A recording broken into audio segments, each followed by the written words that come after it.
मैंने अल्लाह के रसूल को ये कहते सुना, हलाल जायज़ साफ़ है और हराम नाजायज़ भी साफ़ है।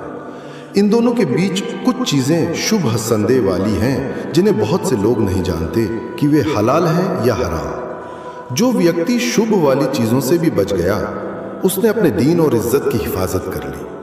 और जो कोई शुभ वाली चीज़ों में पड़ गया, उसकी मिसाल उस चरवाहे जैसी है जो किसी राजा की सुरक्षित चरागाह के पास अपने जानवर चराता है। कभी कभी वो चरागाह के अंदर घुस सकता है और राजा का अपराधी बन सकता है। जान लो, हर राजा की एक चरागाह होती है और अल्लाह की चरागाह उसकी ज़मीन पर हराम की गई चीज़ें हैं, तो उनसे बचो।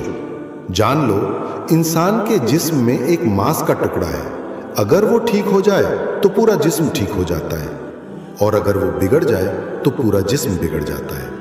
जान लो, वो मांस का टुकड़ा इंसान का दिल है। अल्लाह ताला हमें अच्छे अमाल की तौफीक अता फरमाए, आमीन। ऐसी ही और वीडियो देखने के लिए हमारे YouTube चैनल को सब्सक्राइब करें और फेसबुक पेज पर फॉलो करें। अस्सलामु अलैकुम।